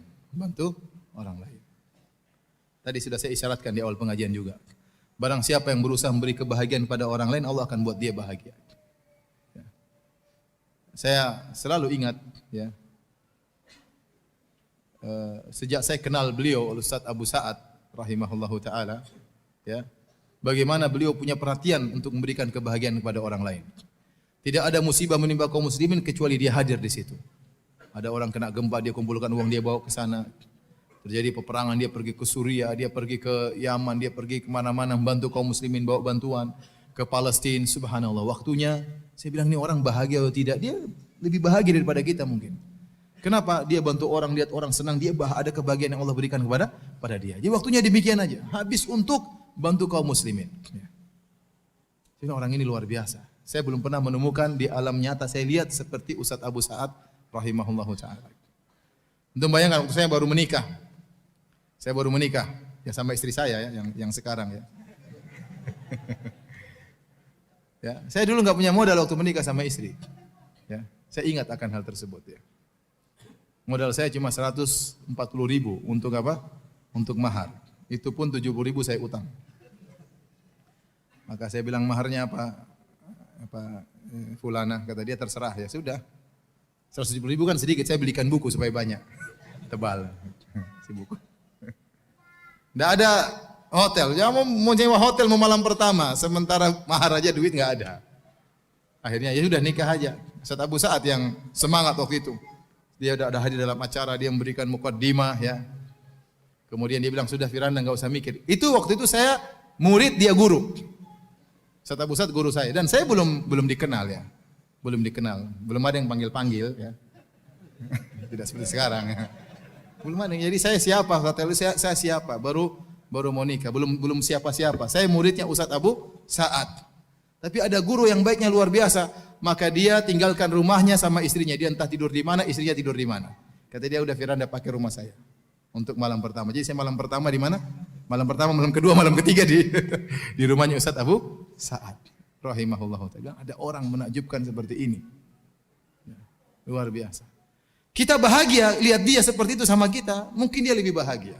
Buktinya dia tidak pernah berhenti dari kegiatan seperti itu, berarti dia bahagia. Allah kasih dia kebahagiaan. Ternyata dia bantu kaum muslimin, ada kebahagiaan yang Allah berikan yang mungkin tidak kita rasakan. Saya ketemu dengan kawan di Universitas Madinah, orang Pakistan.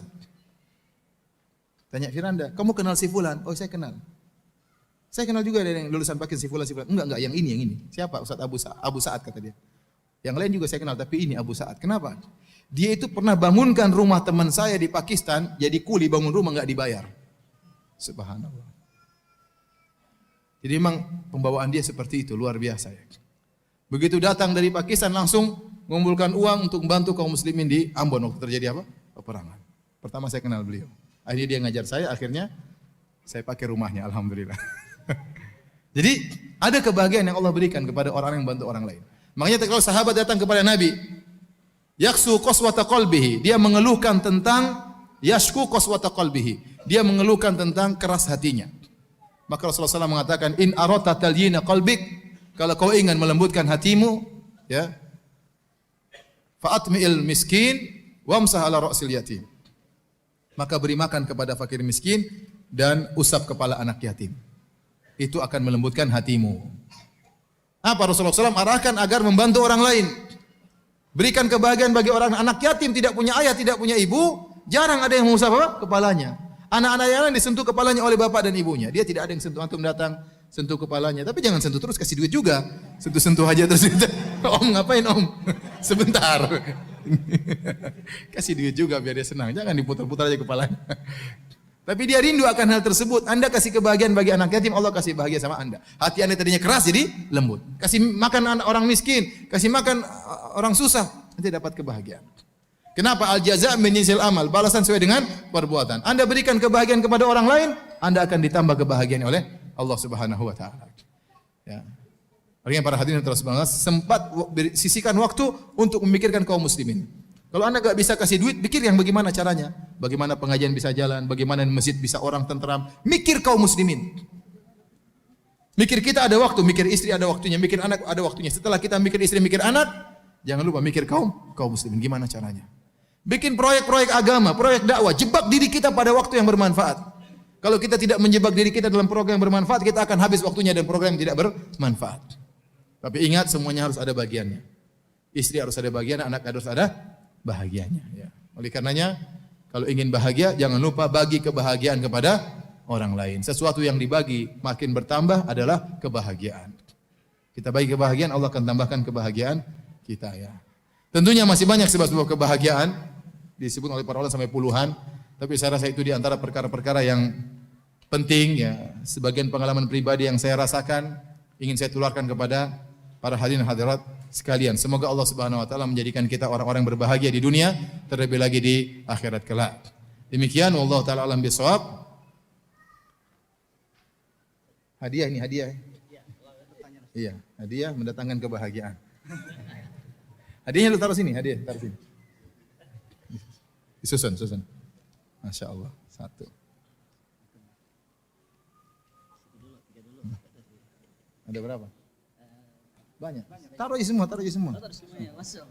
Menambah kebahagiaan. Susun, biar nanti kita bagi. Ya. Yang mana?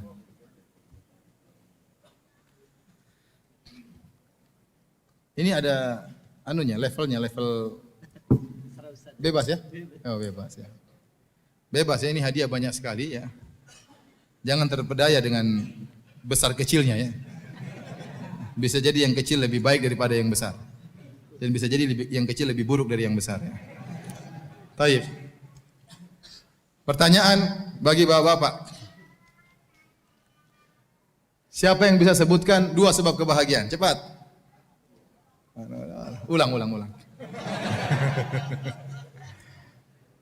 Siapa yang bisa sebutkan 3 kebahagiaan? Ayo salah dulu, kacamata ya. Silakan Pak, berdiri. Silakan Pak. Yang pertama apa? Bertauhid kepada Allah. Yang kedua, menciptakan surga di rumah. Masya Allah. Rumahnya berapa Pak? 1. Terus satunya lagi? Sifat qanaah. Masya Allah. Silakan Pak. Silakan. Pilih yang mana? Jangan terpedaya dengan besarnya benda. Betapa banyak yang kecil tapi lebih hebat ya. Baik, silakan. Oh ya udah, yang sedang ya. Masya Allah. Pertanyaan berikutnya, siapa yang bisa sebutkan 1 sebab kebahagiaan dengan dalilnya? Ya, dengan dalilnya. Mana? Tunggu, nggak jadi. Jangan. Satu di sana. Silakan. Ya. Ya. Masya Allah, berzikir kepada Allah, ala bidzikrillah tatmainnul qulub. Silakan. Masya Allah.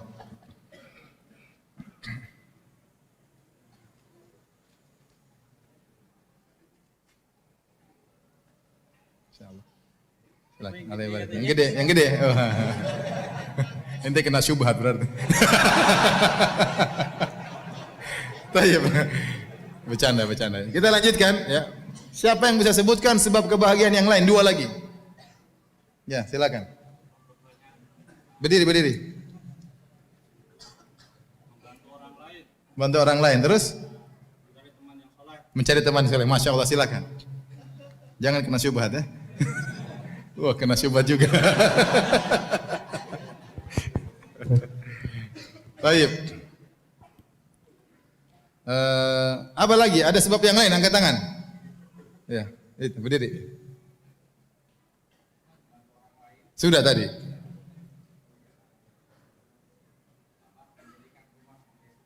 Sudah tadi. Tunggu dulu, belum kasih kesempatan ya, akhi.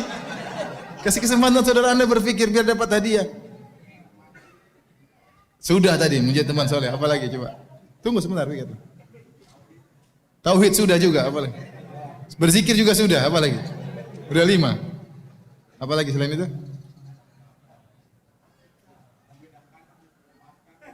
Masya Allah sini. Ya, akhi sabar ya, akhi teman mau dapat nggak mau ente yang ambil terus ya. Silakan pilih yang mana. Ada judul-judulnya, sehingga pilih yang mana. Ada judul-judulnya. Judul-judulnya. Jangan 2, 1 aja. Oke, sip. Baik. Seperti biasa, siapa yang paling datang dari tempat yang paling jauh? Angkat tangan. Yang paling tempat paling jauh. Dari mana? Saya bukan dari mana? Dari mana? Cibarusa. Ada yang lebih jauh dari Cibarusa? Hah? JPL itu lebih jauh kan? Lebih dekat. Dari mana? Dari mana? Dari Kebumen. Saya nggak tanya asal dari mana. Benar, dari Kebumen jauh. Tapi maksud saya yang datang pengajian langsung dari temannya Kebumen. Sini, apa sini?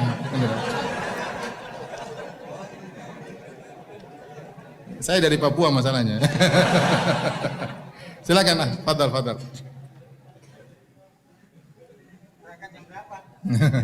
Silakan. Jangan hasad ya, jangan hasad. Dari Kebumen ke sini. Benar dari Kebumen ke sini coba. Masya Allah beneran. Silakan. Ambil 2 kalau begitu. Ambil 2 buat istrinya, ambil 1 lagi. Ambil lagi apa? Ambil apa? Ambil lagi.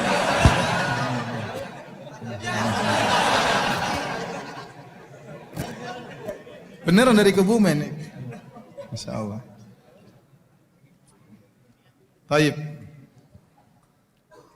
Yang paling tua, angkat tangan. Yang paling tua. Berapa Pak? Berapa umurnya? 82. Ada yang bisa lewat? Udah, silakan Pak, Mbak. Udah visi, mbahnya lewat, ini. Jalan, silakan Mbak. Mbah ambil 2 aja Mbah. Ambil 2 Mbah, enggak apa. Silakan. Mbah ambil yang mana terserah. Silakan ambil hadiahnya yang mana. Ya, dua-duanya boleh, ambil 2 Mbah. Iya, boleh 2 ya. Oke ya. Makasih Mbak.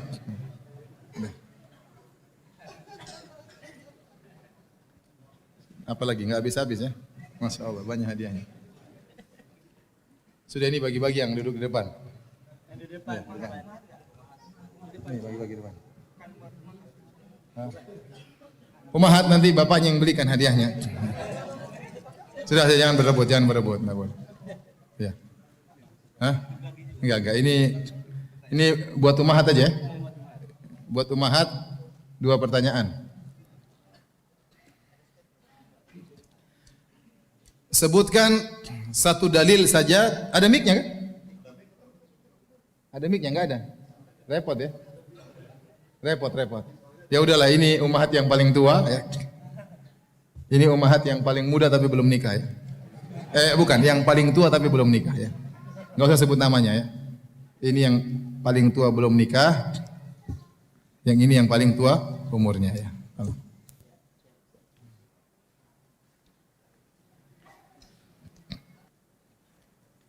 Ada pertanyaan dari pemirsa Ahsan TV, apakah ketakutan, kegelisahan, kekhawatiran itu ujian dari Allah atau tidak? Iya, itu ujian.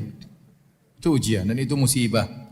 Kalau musibah tersebut kita hadapi dengan tentram, maka akan mengurangi dosa-dosa kita. Akan mengurangi dosa-dosa kita. Segala kegelisahan, kekhawatiran, ya, ketakutan, ini semua musibah. Tapi kita harus hadapi dengan sesuai dengan syar'i. Tidak boleh bersedihan berlebihan, tidak baik. Itu yang diinginkan oleh syaitan. Sehingga akhirnya kita tidak bisa bertindak, tidak bisa beramal, tidak bisa berbuat karena kesedihan yang berlebihan. Itu tidak boleh. Kekhawatiran juga berlebihan juga tidak boleh. Maka harus kita timbang dengan timbangan syar'i. Saya ikhwan pengguna rokok elektrik.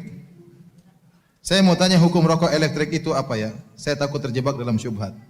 Rokok elektrik itu yang mana? Yang asapnya banyak itu. Itu ada ini enggak? Nikotinnya gitu-gitu ada enggak? Ada. Ada yang enggak boleh lah. Kalau mengganggu kesehatan maka itu tidak boleh. Atau ada rokok herbal. Kalau rokok itu mengganggu kesehatan ya tidak boleh ya.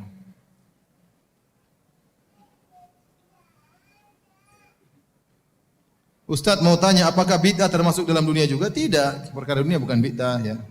Mikrofon bukan bid'ah, televisi bukan bid'ah ya. Bid'ah tidak berkaitan dengan sarana, bid'ah berkaitan dengan tujuan. Masjid, pondok di zaman Nabi tidak ada pondok. Apakah pondok bid'ah? Tidak, itu sarana untuk belajar.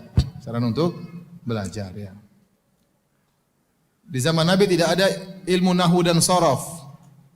Maka itu bukan bid'ah karena itu bukan tujuan. Itu hanyalah sarana untuk belajar bahasa Arab supaya mudah memahami Al-Quran dan Sunnah. Di zaman Nabi tidak ada ilmu jarh wa ta'dil, ilmu tentang kredibilitas para perawi, mengetahui kredibilitas para perawi. Di zaman Nabi tidak ada karena tidak perlu para sahabat dengan langsung hadis dari Nabi. Di zaman sekarang ada ilmu tersebut untuk memeriksa rawi ini thiqah atau dhaif, tapi itu sebuah adalah sarana. Di zaman Nabi tidak ada jembatan digunakan untuk kebaikan, enggak ada masalah. Saya sering sampaikan contoh seperti masalah tasbih. Kita dalam banyak hadis ada zikir-zikir yang harus dihitung. Atau seorang bebas yang ingin berzikir berapa kali terserah, mungkin saya hitung hari ini 100 200 lama tidak dia meyakini sesuatu. Ya. Tapi ada zikir-zikir yang perlu hitungan. Nah, kalau orang menggunakan tasbih sebagai alat bantu hitung, maka itu enggak ada masalah. Karena itu hanyalah sarana untuk menghitung. Tapi kalau tasbih tersebut dijadikan ritual, kalau tasbih dengan zikir dengan tasbih lebih besar pahalanya, apalagi tasbihnya sudah diinapkan di kuburan, apalagi tasbihnya terbuat dari kapal kayu Nabi Nuh.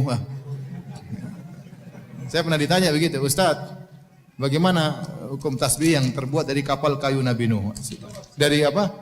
Kayunya kapal Nabi Nuh. Ini gimana ini? Sudah kapal Nabi Nuh dirusak lagi dibikin apa? Tasbih ya. Tasbih taruh gantungan, jadikan buat apa? Jadi apa? Digantungkan, dikalungkan. Ada orang seperti itu, tasbih jadi kalungkan. Enggak perlu. Itu berarti bukan jadi sebagai sarana lagi. Ya. Lalu tasbih besar-besar begini buat apa? Tasbih kecil yang penting bisa buat apa? Hitung. Enggak perlu tasbih panjang sekali. Enggak perlu. Yang penting bisa. Kalau enggak ada tasbih pakai yang ini juga, digital boleh. Itu kan alatnya fungsinya untuk apa? Menghitung. Ada tasbih, saya lihat besar. Saya bilang ada lagi yang lebih besar enggak? Katanya enggak ada. Ini paling besar ya. Ini zikirnya subhanallah, subhanallah, subhanallah. Ya udah begini aja penting subhanallah, subhanallah. Jadi beda antara sarana dan tujuan, beda antara dunia dan masalah agama.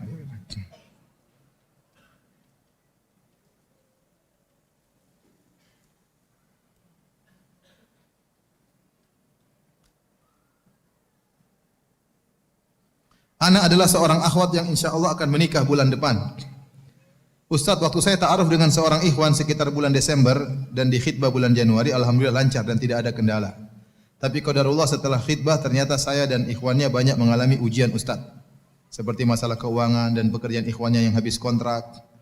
Sampai saat ini ikhwannya masih berusaha untuk mencari pekerjaan kembali. Ustadz, apakah arti semua itu? Apakah ini ujian yang pasti akan dialami semua pasangan? Mohon doanya Ustadz agar saya dan ikhwannya diberikan kemudahan dalam menghadapi ujian tersebut.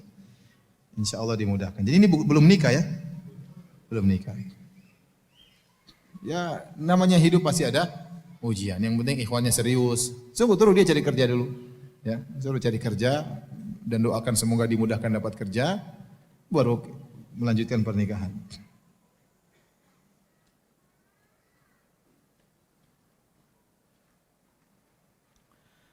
Tapi demikian saja kajian kita para hadirin dan hadirat. Banyak pertanyaan tidak bisa saya jawab karena keterbatasan ilmu. Semoga pertemuan kita diberkahi oleh Allah Subhanahu wa taala dan menjadi pemberat timbangan kebajikan kita di akhirat kelak. Kurang lebihnya saya mohon maaf.